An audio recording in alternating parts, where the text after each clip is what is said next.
right, so Dr. House is a friend of my dad. He has a list of accomplishments a mile long. I'm going to let him tell you a little bit of all the different things he's done. I don't know that there's anything that you haven't done. But we are very excited that he's here to talk to y'all and pique your interest in STEM fields. Thank you, Shelley. It's great to be here with y'all today. So you're interested in robotics. I'll have to tell you, I like to start off things with something a little bit humorous. A man walked into a bar, and there was a robot bartender. And the man said, "I want a martini." So the robot made the martini and brought it to him. The guy said, "That's the best martini I've ever had." So the robot asked him, he says, "What's your IQ?" The man said, 168. So the robot proceeded to talk to him about physics and medical technology. The man leaves and he gets curious. He said, "I'm going back in there." That was unbelievable. He sits down and he tells the robot that he wants a martini. The robot makes a martini, brings it to him, and says, "Bang, best martini I've ever had." The robot asked him, "What's your IQ?"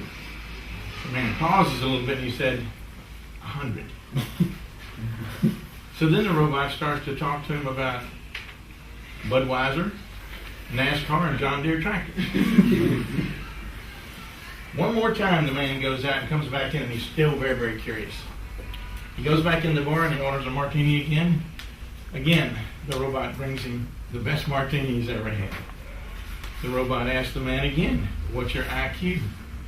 The man pauses and he says, 50. So the robot leans up real close to him and says, "I guess you're going to be going to Slidell at the high school there."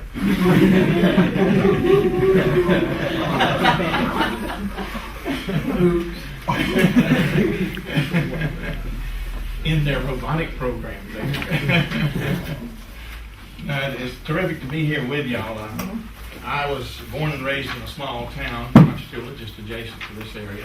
Actually born in Madisonville, Louisiana. It was the only place they had a hospital. And while there, however, I had an interesting third-degree burn from a heating blanket. And that introduced me to the harsh realities of life very early. But in Ponchatoula, I had a great opportunity. I was born on a strawberry farm, and not as big as this campus. And we had a very limited income, but we had something that money couldn't buy, and that was morality and ethics. And I think that so frequently today, we see that our morality and ethics in our country coming down. In addition, we see our standing in the world coming down in terms of our ability to compete with other nations. You may have seen it just this past week, but in terms of reading and science, American teens are rated in the 20s, 20th nation down. In terms of mathematics, they're number 37. That trend's got to turn around. Otherwise, we will not be competing in a world market.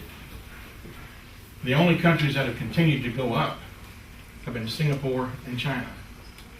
Now, I've had the great occasion to visit Singapore on a number of visits, and these people are indeed dedicated and driven. And I was talking to Mr. Carter earlier, and we were talking about discovery. And when you make discoveries, it requires extraordinary effort. But extraordinary effort will produce extraordinary discoveries. There are some things that are sort of discovered by happenstance, but it's fairly rare. Now, in my studies, after going through Ponchatoula High School, and by the way, that was an interesting situation there. I was president of the student body, and I won that position when I ran against the quarterback of the football team. That's very unusual, isn't it? Mm-hmm.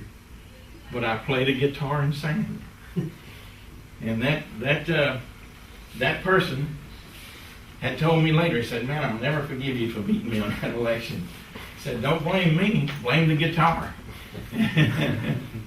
Then I had the good fortune to go to Southeastern College. It was a college at that time and not a university. But it had something, and just as Ponchatoula High School did, we had some teachers there that were outstanding. And in our class, which was the class of 61, and the class just before it, we turned out some outstanding graduates that did wonderful things throughout the world. When we got to Southeastern, I was fortunate enough to have a teacher there by the name of Dr. Pat Satoon. He was the biochemistry teacher there. And he just had obvious enthusiasm for what he was doing. This was more than just a job to him. He enjoyed it. He enjoyed teaching it, enjoyed seeing it learn. Well, when I went from there, while I was there though, however, I was working at the psychology research lab 40 hours a week, playing music 2 nights a week, on a pre-med schedule, minor in biology, major in biology, minor in chemistry. And then went on to Tulane Medical School. And there I had the good fortune to meet a man by the name of Dr. Richard Steele. He was a professor of biochemistry there. And he had a similar level of enthusiasm as did Dr. Satoon. Now, Dr. Steele had been trained under Dr. Albert St. Georgi, who was a Nobel Prize winner for having discovered vitamin C. But this man was truly a gentleman and a scholar, and it made learning fun. It made learning something that you really look forward to, not just the drudgery of another exam or a thesis defense. So during that time, while I was at Tulane Medical School, if you look over, there's a little bio here, and this is a fairly short one. The real one is 27 pages long. But as this one says, I had the opportunity to meet many people while there, many Nobel laureates. And I had the opportunity while I was there to work with Dr. Andrew Shalley. I worked with the endocrine polypeptide lab. And there we started off with 100,000 pig hypothalami. That's the hypothalamus from the brain. And we isolated a thyroid releasing tropin releasing factor. How much did we get from 100,000 pig hypothalami? We got 100 nanograms. That's a decimal point with 9 zeros and a 1. Now, Dr. Shalley won a Nobel Prize for that work, and I was fortunate to have worked with him. I was in a technician's level of work at that time. But all of this exposure gave me the opportunity to see how these people think, how they work, their dedication level. And their dedication level was extreme. After Tulane, I had the good fortune to be chosen by Johns Hopkins Hospital to go there. Now, for the last 25 years, Johns Hopkins Hospital has been the #1 hospital in America. #1. When I went there for interviews as an intern, the halls are covered with the portraits of the greats in American medicine, American surgery, American pediatrics, and on and on. Literally, and it's not to sound hokey, when I walked down those halls, the hair would stand up on my arm. I said, this is incredible.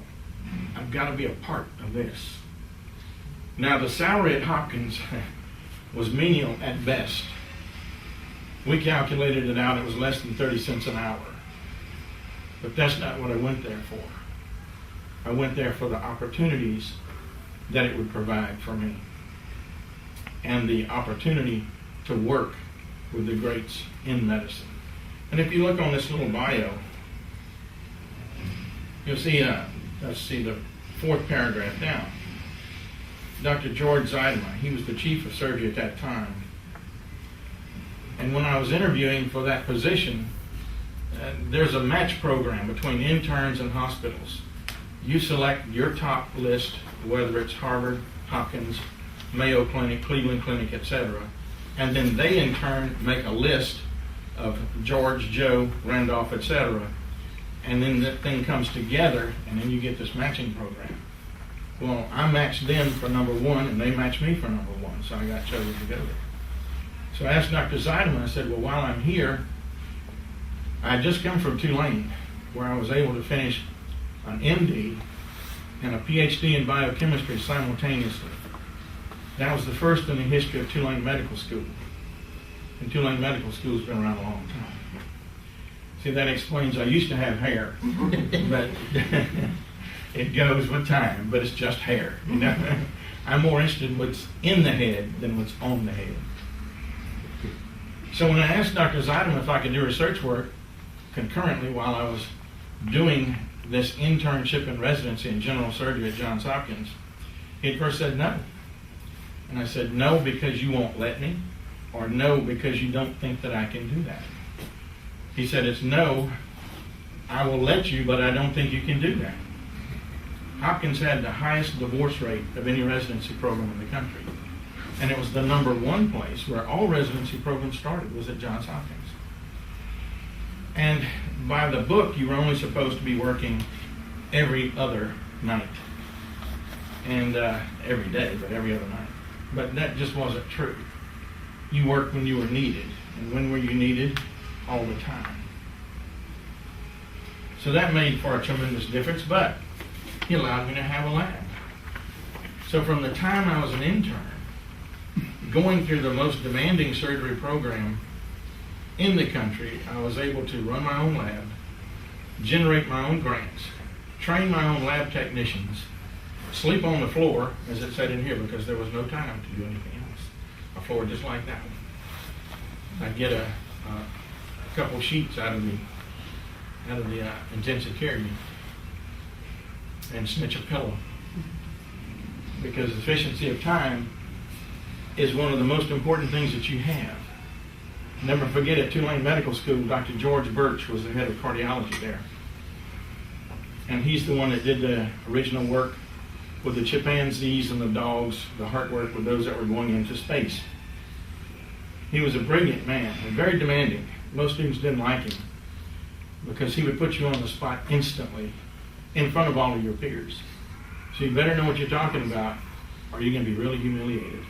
But one thing that he emphasized was that the most important thing that you had was your time. You had 24 hours a day. And that's one of the most democratic things that you have. What do you do with that 24? That's the same number of hours the Queen of England has, the President of the United States, or anybody else. You've got the same number of hours. What are you going to do with them? And that prioritizing your time becomes essential. So while there at Hopkins, I was able to do the training, I was able to run my lab. I also wrote my first novel while doing the training too. And back then I had to write longhand with a big pencil and legal pads. And there were no word processors then. So that's doing it the hard way, but that's doing it.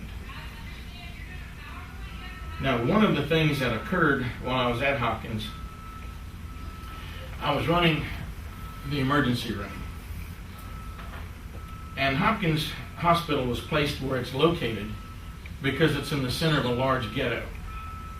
And it was put there intentionally because it served the needs of these people that had no way to have their needs served. So amongst the house staff, we would say that on Friday and Saturday nights, you had all the members of the Knife and Gun Club, because you did. Trauma was prevalent. It still is prevalent in that area. But one particular night, I had a patient that had been stabbed almost 40 times, a woman. And she came in and she was bleeding both externally and internally. And you have to get quick control over these patients. If not, they are going to go in shock on you and you may lose them. So I was putting in what's called a central line, which means a catheter, into the neck. And I had instructed the intern to put in a line in the ankle, because you've got to really start filling them up fast. And the intern was having trouble doing this cut down, it's called, where you cut down to the vessel and insert direct into it the catheter. Well, we had a particular chief resident who was a guy who was not too complimentary to everyone. The surgery program was more regimental than the military. I mean, literally, if they hollered frog, you jumped 10 feet off the floor and said, would you like to see me do that again, sir? Well, I got the patient stabilized. I went and did the cut down myself and got it done. And then when I got the patient stabilized, I called the chief resident to come over. It was midnight then. To come over and had the operating room ready to go. They took the patient up, operated on her, got all the bleeding stopped. In short, a week later, she was discharged. But when he came over that evening at midnight, he looks at the chart, says, Dr. Howes, let me see that. He said, I see that since this patient came here, the pulse rate has picked up. Yes. I see that the blood pressure has dropped. Yes, and that occurs. But he looks at me and he says, I see this patient has deteriorated under your care. I was stunned. I was so happy to have the patient ready. But that was the motivating factor for my inventing this triple lumen catheter right here. That's a picture of it. And they say necessity is the mother of invention. But I realized very quickly then that I had to develop a way to get control of that patient by myself. So I started making moulages in my lab until I came up with the prototype for this multi-lumen catheter. I realized the importance of it back then too, so I had it patented. I would have to go drive to Washington, D.C. at nighttime, because you couldn't go during the day, to meet with the patent attorney at his house. There was no hours that he had in his office at night. But again, a long story short, I got that patented. I went to the 10 biggest manufacturers of these types of medical devices in the country, and all 10 turned it down. And I said, it'll soar like an eagle if someone will just build it. Well, I had finished Hopkins and was back in Louisiana, where I went into private practice in plastic surgery. And I'd been invited on a Saturday over to a friend who had a restaurant in Metairie to watch a football game. So I went over and the phone rang, and it was for me. So I picked it up, and it was the vice president of Aero International, which was a company out of Reading, Pennsylvania, that was known for making needles that were used in sewing and such. But they wanted to get into medical devices.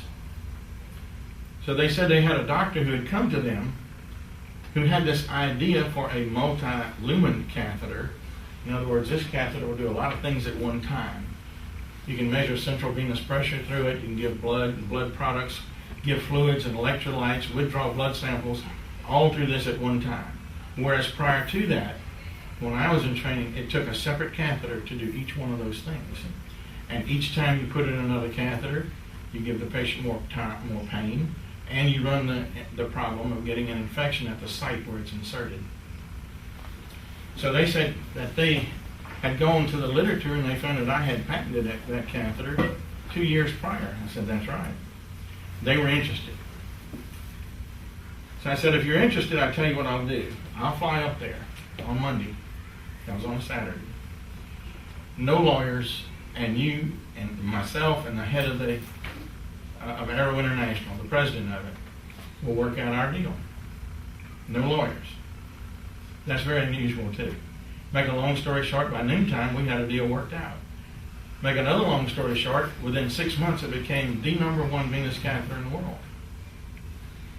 It made Aero International rich. I mean, very rich.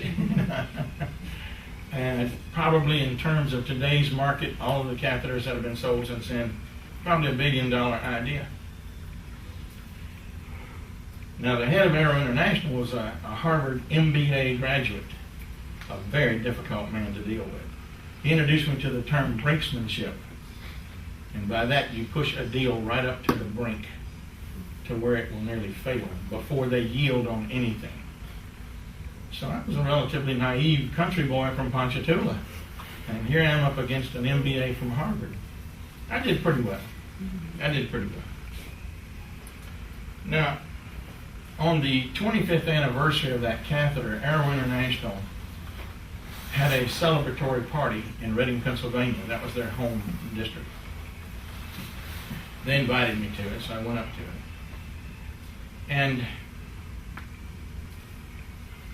there was, a lot of recognition for it, etc., which was very good. And during that particular party, though, I was asked to say a few words, and I said, of course, the inventing of the catheter was important. It's been credited with helping save the lives of over 20 million critically ill patients worldwide. That's very impressive. But I said one of the most particularly important catheters to me was the one that I have right here. And I had it in my inside coat pocket, and I took it out because this is the catheter that was used to help save my mother's life.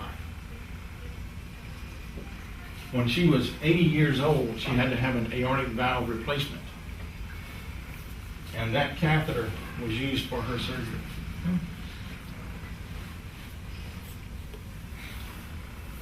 That was an interesting story. And that brought the place to a stop. But it's an interesting story because here's a guy who was born on a little strawberry farm, works hard, and invents this catheter that's used to help save his mother.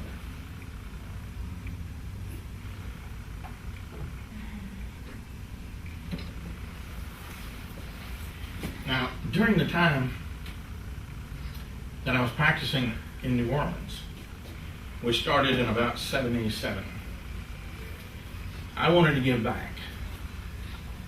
And one way to do that was by medical missions.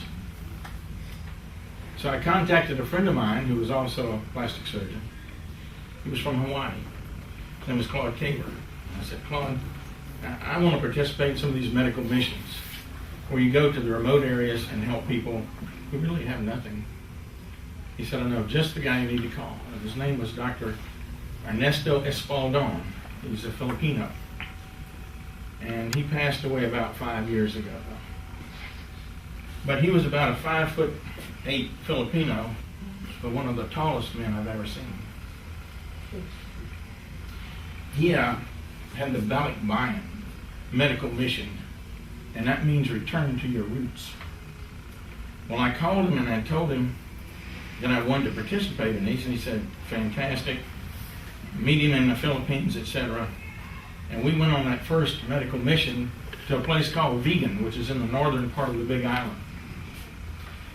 You had to get in an old van. Some of the bridges were washed out from typhoons, but we got there. I mean, people and equipment crammed into it.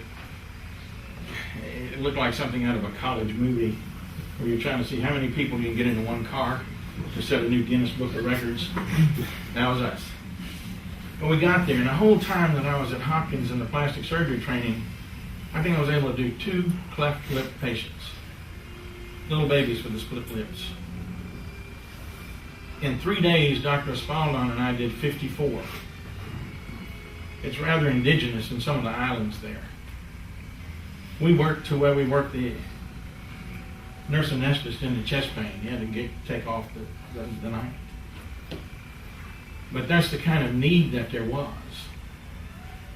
And I was amazed that what these people do, they're very proud people, but they're very poor people. The rubber gloves that they have, they wash them with Tide soap, hang them out on a clothesline to dry them. They can't afford to throw them away. We throw away more in a week's time in our operating rooms than they get in a year's time. So when I came back, I was located at Methodist Hospital in New Orleans. I set up a program there where we would collect all of the things that had not been used. Sutures are put in a double pack for sterility purposes.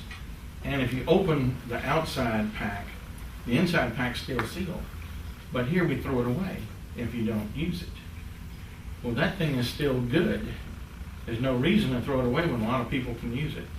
So I had the nurses and the people who helped clean the rooms. We would collect the sutures, the bandages, the basins, all these things that we just take for granted and throw away, and send them to the Philippines. Because if we went to these hospitals in these remote areas, and I've been to Palawan, Cebu, and Marinduque, and Vigan, all over the place there. If you do not bring supplies with you, there basically aren't any to use, and you would use up what they had in the first 30 minutes. Whereas if you brought supplies with you, you can leave them with them when you're gone. So that's what we did, and we did that for many, many years. Now, recently, and that went on to where I have right now an appointment as a professor of plastic surgery at the University of Santo Tomas in Manila. But Robin and I went over there about 6 years ago. And a lot of the Muslim problem is bad there too. And there was an explosion just 2 blocks away from the hospital. I was invited to give a talk to the graduating seniors of the medical school and to the Plastic Surgery Association of the Philippines. But we were staying at the best hospital in Manila, and I mean, everything was checked with dogs when you came back in, mirrors under the cars, the whole situation. The rest of the world didn't like this little cocoon of security that we live in here in America. There are some very harsh places that are out there. But those experiences were priceless. There are stories there that are difficult to tell too, because they're so poignant. On one of the missions, we'd been working for 3 days. That's the usual period of time that we would do surgery. And then we all had practices we had to get back to, because this is all pro bono. We do this all for free. And in fact, it's costing you a lot, because I would bring about $10,000 worth of supplies out of my office. I have them just unload, go get all my sutures, put them in here, get any gloves we have, put them in, and we'll restock when I get back. And we'd been operating for about 3 days. And a Filipino lady, we're at the airport, little airport. These are these puddle jumpers, they call them. This isn't jets, you're on little small islands out there. She comes up to the group with her baby, who has a cleft lip. And she asked if we could repair its lip. And Dr. Espaldon explained to her in this Filipino dialect that we were having to leave. We'd been there. It had been on little radio stations in the area, and it had flyers in town letting all know that we were going to be there. And in many of the islands, the dialects are so different that people, even on adjoining islands, can't speak to the others. But there is kind of one Filipino dialect to which they all understood, and thank God Dr. Espaldon knew it. So he then asked her, why didn't she come earlier? And she said, because it took her that 3 days to raise the money to get there. He then asked her, how much was that? It was 75 cents.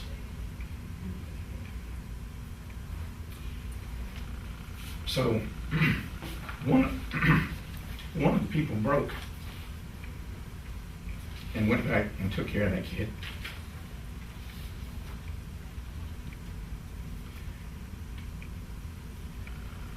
In my past, I've had the good occasion to have enjoyed music, as I mentioned to you.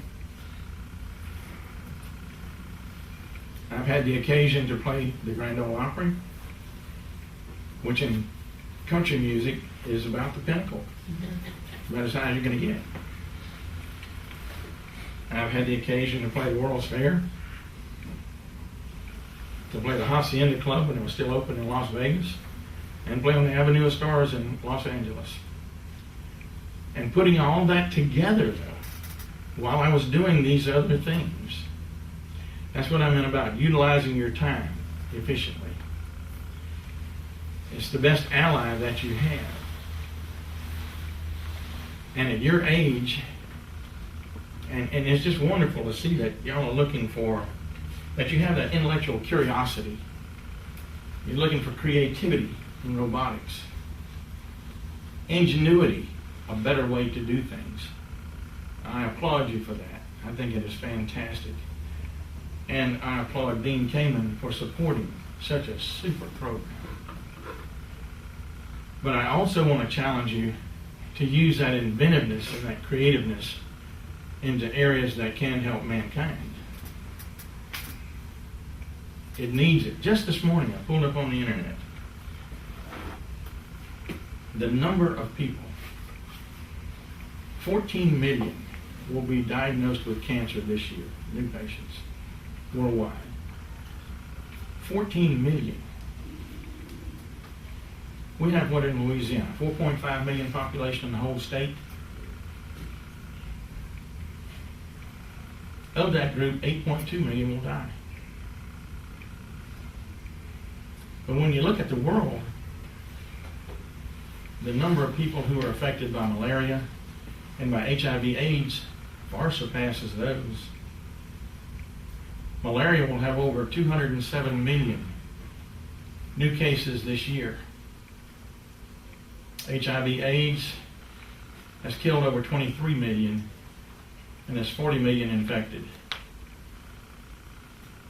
And by the way, Baton Rouge is one of the highest areas per capita for new cases of AIDS in the United States of America. So I encourage all of you to be very, very careful. But these are the kind of diseases that need cures. Cures will come. And when I turned 60 years of age, which is 10 years ago, I said to myself, I might have 10 good years left. And I had the ideas, because of my whole past in biochemistry, of how to utilize this great molecule, oxygen that we breathe, to alter its electron structure so that it will kill cancers. It'll kill bacteria. It'll kill parasites like malaria. It'll kill viruses like HIV. So if I can get those ideas down and get these things on the net, we all have finite lifetimes. When I do go, it will be there. And that's what all these books are about up here. During that 10 years, as you'll see from somewhere on one of these pages, I was able to put all of those ideas down. Because we've heard for so long, you can't take your material things with you when you die. Well, you can't. But you can take your knowledge. And the whole point of my acquiring a knowledge was to be able to share it with mankind. And again, I think on a global scale. And I am convinced that those books hold the keys that will revolutionize the way that we treat cancer and heart disease in this country, and HIV/AIDS and malaria in the developing countries. Now just think about those kinds of numbers and what that will do. It'll far surpass anything that I ever did with the catheter. I'm not putting the catheter short. But I beg you to put some of your inventiveness towards these areas for what it will do for your fellow man. There's hardly a family now that you can talk to that doesn't have either cancer or heart disease in that family here. And I'm sure it's true in your families too. And we'll see occasionally that the American Cancer Society comes out with new statistics saying that, well, we're getting a handle on this. The rate of increase is not as great as it was. And they're playing with numbers. There's still 500,000 deaths a year, from cancer in this country. And that hasn't changed in years. And that sounds better when they put it the way that they want it to be. But just think about the pain and suffering that could be avoided, let alone the deaths, if you had the way to revolutionize that. So I hope that some of you might have interest. Just go on Amazon and pull up some of these books and get interested in it. There's lots of answers right there. See, changing things in medicine is extremely difficult, and in science.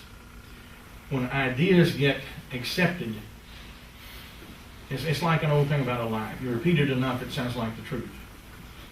But to get things changed takes a long, long time. I'll give you an example. Galen was the surgeon-in-chief of the gladiators in Rome. And so he had to treat the wounds of those who were not killed, although many were. The Colosseum was a bloodbath area. It was the arena of death, literally. But those that had survived had serious wounds. And he came to believe that if he got a wound to fester, to make pus, that it would heal faster. So they started putting into these wounds all sorts of things to make it fester. Everything from earthworms to ground up puppies to dung to you name it. And sure enough, they would fester. But that became known as the Galenic doctrine in medicine. And it dominated the scene for how long? 1,400 years. Until Paré, who was the surgeon for Napoleon during the Napoleonic Wars, he ran out of boiling oil to pour into the wounds. There were so many wounded. But he suddenly realized that those that he didn't pour the boiling oil in did better than it did. It took 1,400 years to challenge and break the Galenic doctrine. And that seems almost impossible to us. But that's history. It teaches us something very important. As I say, science, you would think that it would be amenable to change readily. It isn't. It takes a long time. Now,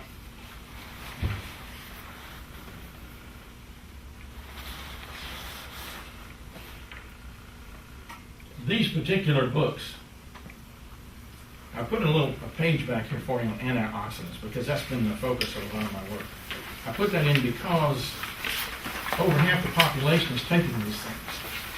And you'll hear on TV the superfoods that are out there, high in antioxidants, etc.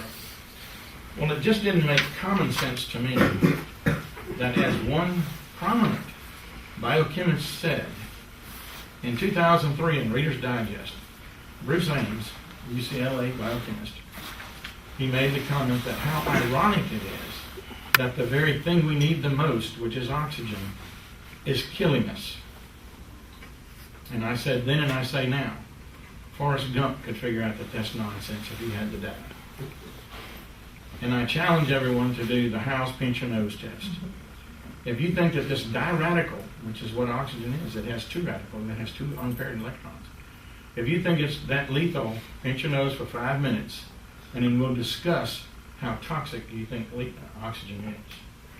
It becomes immediately apparent that it is our most important nutraceutical. It's a molecule that makes up over half the Earth's crust. It's the most abundant molecule in the universe. And it is so unique throughout the periodic chart. I won't get into all of that, but I'm sure you've seen the periodic chart in your studies in chemistry and such. And the problem was that the antioxidants, see, when we kill bacteria, how does a white cell kill a bacteria? It phagocytoses it, it brings it into it, and then it generates these oxygen-free radicals which oxidize the membrane on the bacterium. That's how it kills it. That's what protects us every day, all day. We have 75 to 100 trillion cells in the body, but we have 10 times that in microbes that live in and on the body. So why aren't we constantly infected? We're not. It's because we have a continually operational oxidative system. Now, what are these antioxidant things then? That's against oxidation? Yes. How do we kill bacteria? As we said, oxidatively. How do we kill fungi? Oxidatively. How do we kill these parasitic organisms like malaria? Oxidatively. We can even kill that virus for AIDS, as we said, oxidatively. You can oxidize the lipid coat, the fatty coat on it, and inactivate the virus.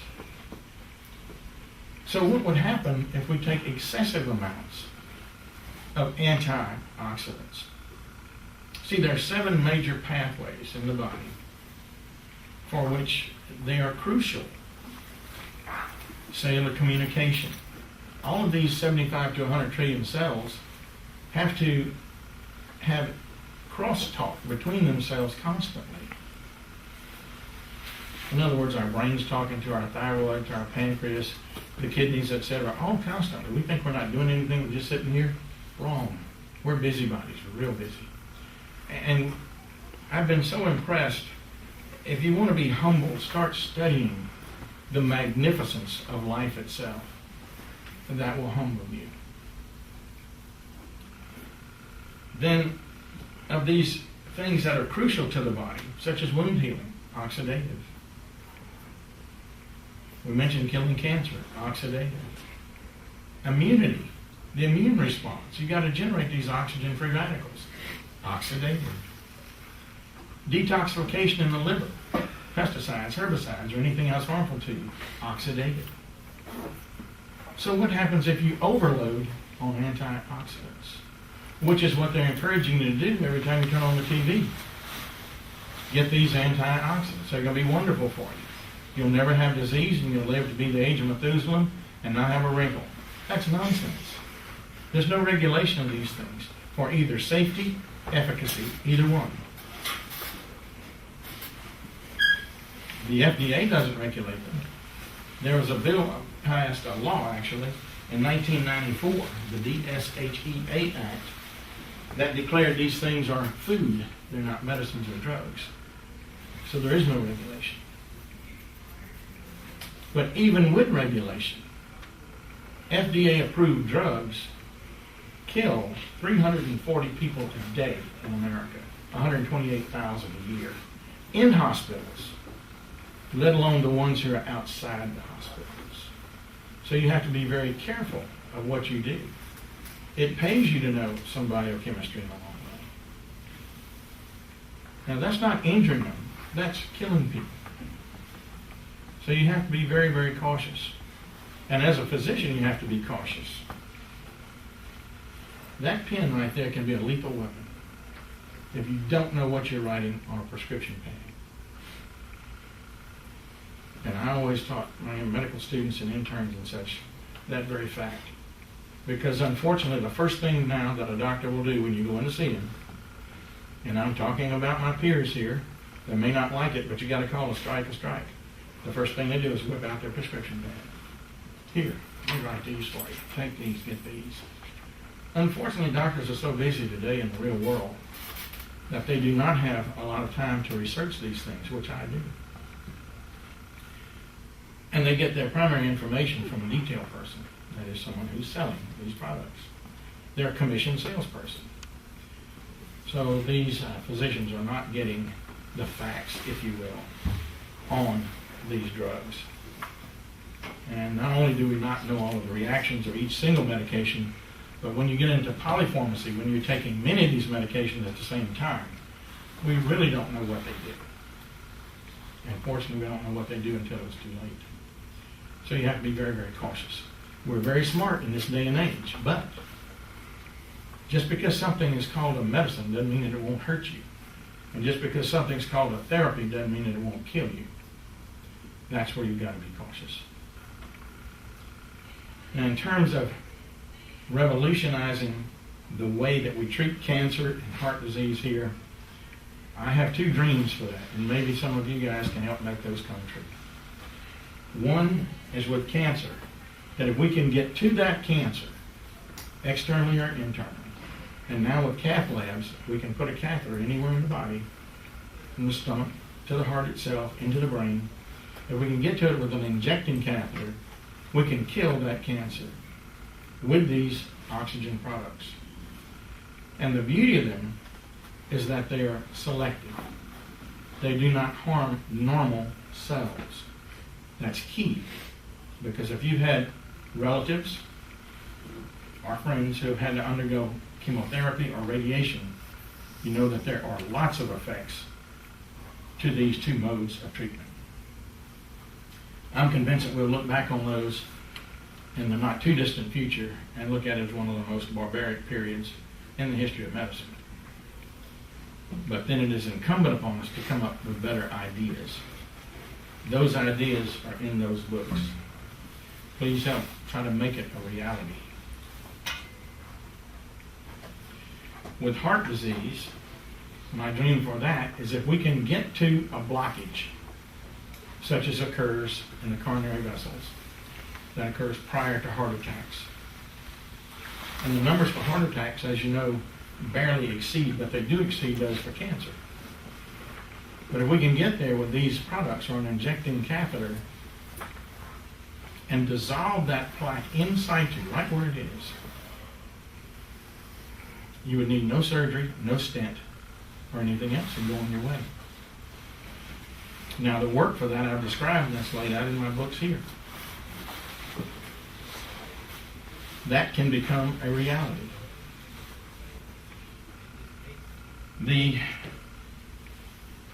book on dangers of excessive antioxidants in cancer patients, that book is a treasure trove. I mean, there are tens of thousands of medical references in these books. The first thing you have to do, if you're going to go up against something that is normally accepted, which is the free radical theory, it's called. Free radicals, by definition, are harmful, deleterious. And as I mentioned to you, ground state oxygen, the oxygen that we breathe, is a diradical. It's not harmful. Well, it'll cause rusting. That's called chemical weathering. That takes a long time. And you'll hear some individuals, if you turn on Dr. Oz, say that, oh, we're rusting inside from these free radicals. Now, I'm not a big fan of Dr. Oz, I must admit. I look at him as a salesman. He has an hour-long infomercial every day. Now, I do give him credit, though, for suggesting people keep their weight down, to exercise, and to eat fresh fruits and vegetables. I got to give him credit for that. But otherwise, he's hawking something every day. It's all he does. And he should be ashamed of himself.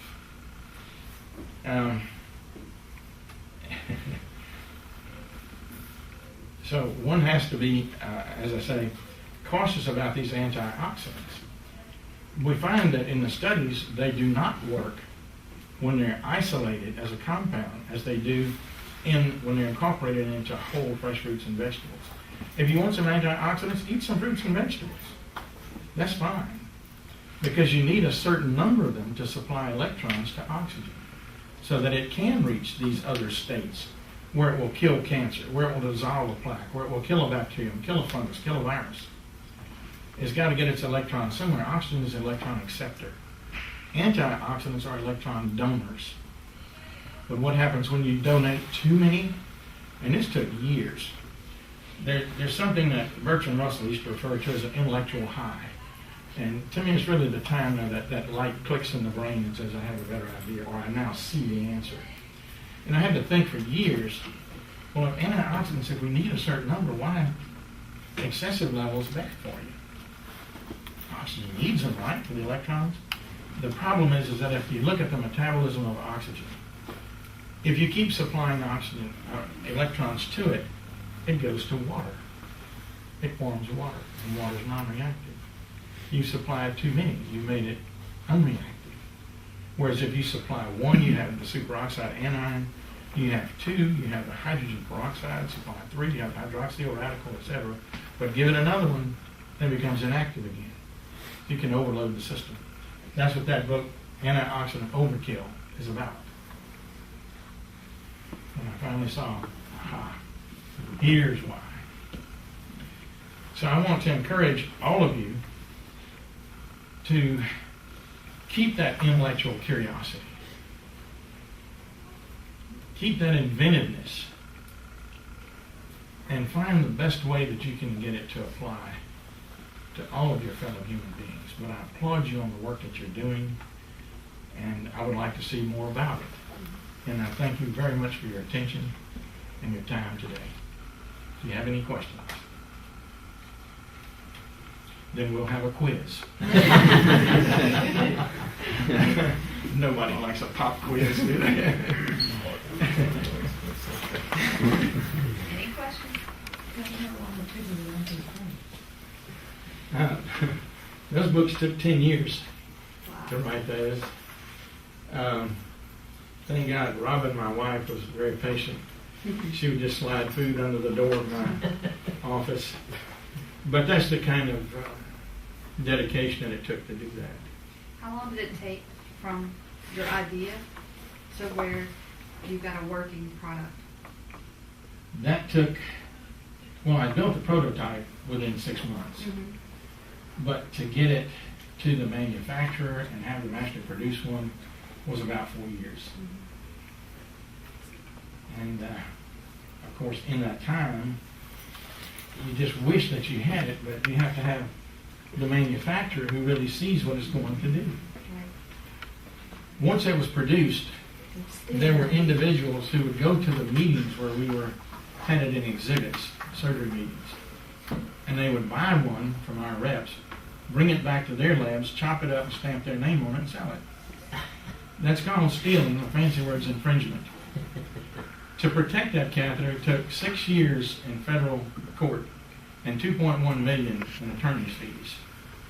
And if you do not have that wherewithal, the reality of this cruel, harsh world is that you lose by default. We're sorry about that, but you know. So again, I mention these things to you. As I say, extraordinary things require extraordinary effort.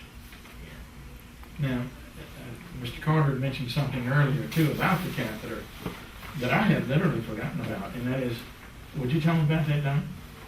Well, when we graduated in 1961, there was that was anniversary for a town of Punch tour. So we had a long time back put in a hole in the ground, a box full of stuff to open in 1961. And then we just had our 50-year class reunion, and we opened that box and looked at all the stuff and were amazed at how simple and basic and whatever all that was. Well, then we were going to put new significant stuff in this to be opened 50 years from now. And one of the things that is in there is Dr. House's catheter, because it's had such a significant impact on saving so many millions of people around the world. And obviously 50 years from now, he and I won't be here, but a lot of you will. And you know, you may still be in the same area, just like we might have gone off and come back, and we're still here. And you are there when they open this thing up 50 or 60, 50 years from now and say, wow, that was a simple little thing. I wonder why they made such a big deal about it. And things are going to be so different. And not just in medicine, but all of the electronic, and I mean, you see changes in electronics daily, weekly. You know, you buy stuff now, and in 3 months they're going to bring out the new one, and the old one is obviously no good anymore because they're all disposable.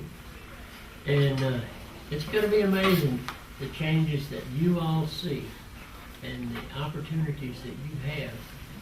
But his encouragement for you to just really stick at something and make it something that's going to be worthwhile to mankind. You can do a lot of good, and y'all have a great opportunity.